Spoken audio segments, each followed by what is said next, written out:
Hi అండి, welcome to Ramya మోక్ష vlog. నా వీడియోని మొదటిసారి చూస్తున్నట్టయితే సబ్స్క్రైబ్ చేసుకోండి.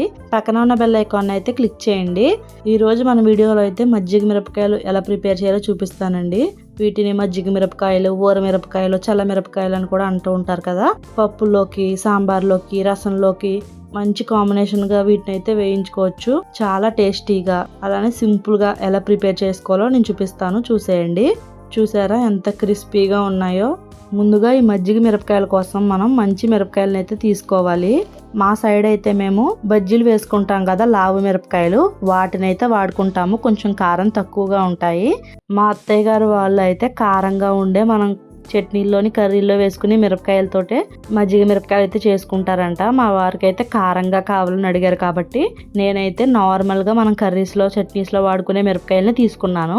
ఇక్కడ నేనైతే 1 కేజీ మిరపకాయల వరకు తీసుకున్నాను. మనం కుళ్ళిపోయిన, పాడైపోయిన లాంటివి కాకుండా మంచిగా ఫ్రెష్గా ఉన్న మిరపకాయలని అయితే తీసుకోవాలి. కాయలు ఇలా పచ్చగా బాగుండాలి. ఫస్ట్ వీటిని నీటిలో వేసేసుకొని శుభ్రంగా నీట్గా కడిగేసుకోవాలి.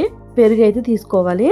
ఇక్కడ మనం కేజీ మిరపకాయలకి 1 లీటర్ పాలని తోడేసి పెరుగైతే చేసుకున్నాను. అలానే దాంట్లో 1 లీటర్ వరకు నీళ్ళు అయితే వేసుకున్నాను. నీళ్లు ఇంకా ఎక్కువ కూడా పడతాయి ఒక్కొక్కసారి.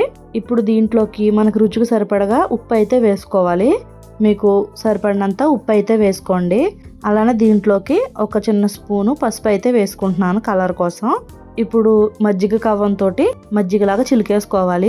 పెరుగులా ముక్కల కింద ఉండకుండా మజ్జిగలాగా స్మూత్ గా అయిపోవాలి. ఇప్పుడు ఇలా మజ్జిగలో చిలికేసుకున్నాం కదా, ఇప్పుడు దీంట్లోకి మిరపకాయలను అయితే వేసుకోవాలి. మిరపకాయని వేసేటప్పుడు ఇలా ఒకవైపు చీల్చుకుని అయితే వేసుకోవాలండి. అన్నింటికి అలానే ఒక ఘాటులాగా ఒకవైపు చీల్చుకుని అందులో వేసుకోవాలి. ఇలా అన్నింటినీ కూడా చీల్చి అయితే దీంట్లో వేసేసుకోవాలి. మిరపకాయలన్నీ మజ్జిగలో వేసేసుకుని ఒకసారి అంతా మజ్జిగ కలిసేలాగా మిరపకాయలన్నింటినీ కలుపుకోవాలి. మనకి నీళ్ళు ఎంత పోసుకోవాలి అంటే ఈ మిరపకాయలు కొంచెం ములిగేంత వరకు పోసుకోవాలి. మరి ఎక్కువ తక్కువ కాకుండా ఇలా అయితే పోసుకున్నాను. ఇప్పుడు వీటిని మూత పెట్టేసి 1 రోజు అంతా అలా వదిలేసుకోండి. మరుసటి రోజు మూత తీసి చూస్తే ఇలా అయితే అయ్యాయి. ఇప్పుడు వీటిని ఇంకొకసారి మళ్ళీ కలుపుకుంటున్నాను.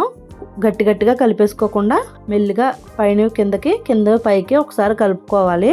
రెండోసారి కూడా సేమ్ అలానే మూత పెట్టేసి 2వ రోజు కూడా అలాగే వదిలేసుకోండి. 3వ రోజు బయటికి తీసి ఒకసారి మళ్ళీ కలుపుకున్న తర్వాత మజ్జిగ అంతా వడకట్టేసి అప్పుడు ఈ మిరపకాయల్ని ఎండలో అయితే వేసుకోవాలి. మజ్జిగలో ఊరేసరికి మిరపకాయలు పచ్చదనం పోయి కాస్త రంగు అయితే ఇలా మారిపోతాయి. ఇప్పుడు వీటిల్ని పల్చగా ఎండలో అయితే ఎండబెట్టేసుకోవాలి. 1 రోజు అంతా ఇలా ఎండబెట్టేసుకుని సాయంత్రం మళ్ళీ మనం దేంట్లో అయితే నానబెట్టుకున్నామో అదే మజ్జిగలో మళ్ళీ మిరపకాయలన్నీ వేసేసుకోవాలి. ఇలా కొంచెంగా అన్నీ వేసేసుకుని ఒకసారి మళ్ళీ కలిపేసుకుని మూత పెట్టి పక్కన పెట్టేసుకోండి. ఇలా మొత్తం అంతా మజ్జిగ బాగా పట్టేలాగా ఒకసారి కలిపేసుకుని పక్కన పెట్టేసుకోండి. తర్వాత మరుసటి రోజు సేమ్ అలానే మళ్ళీ మజ్జిగ అంతా వడకట్టేసుకుని మిరపకాయలు మాత్రమే తీసి ఎండబెట్టుకోవాలి. ఇదే ప్రాసెస్ 3 రోజులు చేయాలి. First day, second day, third day అలా 3 రోజులు ఎండబెట్టుకోవాలి. ఇప్పుడు 2వ రోజు ఎండబెట్టుకున్న మిరపకాయలను కూడా మళ్ళీ మజ్జిగలో అయితే వేసేసుకోవాలి. ఇప్పుడు వీటిని మళ్ళీ మజ్జిగలో అయితే వేసేసుకుని ఒకసారి అంతా మజ్జిగ బాగా పట్టేలాగా కలుపుకుని మూత పెట్టేసుకోవాలి. 2 రోజులు మజ్జిగలోనే ఊరబెట్టుకోవాలి. తర్వాత 2 రోజులు మజ్జిగ వడకట్టుకుని ఎండబెట్టుకుని మళ్ళీ మజ్జిగలోనే వేసేసుకోవాలి. లాస్ట్ 5వ రోజు వీటిని అయితే తీసుకొని మజ్జిగ అంతా ఇలా వడకట్టేసుకుని ఇంకా మజ్జిగనైతే తీసేయాలి. మజ్జిగ అయితే ఇంకా అవసరం ఉండదు మనకి. ఇలా వడకట్టేసుకున్న మిరపకాయల్ని మళ్ళీ ఎండలో అయితే వేసేసుకోవాలి.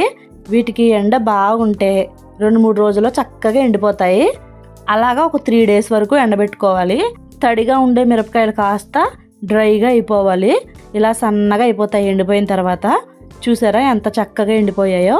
ఇలా ఎండిపోయిన మిరపకాయల్ని మీకు ఇప్పుడు వేపి చూపిస్తాను ఎలా ఉన్నాయో కూడా. ఇలా బాగా ఎండబెట్టేసుకున్న తర్వాత ఎయిర్ టైట్ బాక్స్లో పెట్టి స్టోర్ చేసేసుకుంటే మీకు సంవత్సరం పైనే చక్కగా పాడవకుండా ఉంటాయి. మధ్యలో మీకు మెత్తగా అనిపిస్తే గనక అప్పుడప్పుడు ఎండలో వేసుకుంటూ ఉండండి. వీటిని వేపుకోవడానికి ఫస్ట్ నూనె అయితే బాగా కాగనివ్వండి. నూనె బాగా కాగిన తర్వాత సిమ్లో పెట్టేసి అప్పుడు మిరపకాయలను అయితే వేసుకోండి. మరీ సిమ్లో పెట్టేసిన ఆయిలీగా అనిపిస్తుంది కానీ సరిగ్గా వేగినట్టు అనిపించదు. నూనె కాగిన తర్వాత సిమ్లో పెట్టేసుకోండి. అదే హై ఫ్లేమ్లో వేపేస్తే మీకు పైన రంగు వచ్చేస్తుంది కానీ క్రిస్పీగా అయితే అవ్వదు. మిరపకాయ సిమ్లోనే పెట్టుకుని అటు ఇటు తిప్పుకుంటూ వేయించుకున్నారంటే చాలా క్రిస్పీగా క్రంచీగా చాలా టేస్టీగా అయితే ఉంటాయి. చూడండి, ఈ నూనెలో అయితే ఇలా వేపుకోవాలి అటు ఇటు తిప్పుకుంటూ. నేనైతే కారం మిరపకాయలు అయితే తీసుకున్నానని చెప్పాను కదా, ఇవి వేపినప్పుడు ఆయిల్ కూడా కొంచెం కారంగా అవుతుంది. కారం తక్కువ తినే వాళ్ళు అయితే ఈ కారం మిరపకాయలు అయితే తినలేరు. నేనైతే అస్సలు తినలేకపోతున్నాను. మా హస్బెండ్కి అయితే చాలా నచ్చాయి. ఒకవేళ మీరు కారం తక్కువ తినే వాళ్ళు అయితే మాత్రం బజ్జీ మిరపకాయలు ఉంటాయి కదా, కారం తక్కువ ఉంటాయి లావుగా ఉండేవి, వాటితో అయితే చేసుకోండి. గోల్డెన్ కలర్లోకి వచ్చేసరికి తీసేసుకోండి. ఇలాగే మనం ఎన్ని కావాలంటే అన్ని వేపేసుకోవాలి. అంతే, మనకి పప్పులోకి కానీ రసంలోకి కానీ సాంబార్లోకి కానీ మంచిగా అయితే తినచ్చు. అంతే, ఇలా మనకి ఎన్ని కావాలనుకుంటే అన్ని మిరపకాయల్ని వేయించేసుకోవాలి. ఒక్క నిమిషం ఆగి తింటే క్రిస్పీగా చాలా టేస్టీగా చాలా బాగుంటాయి.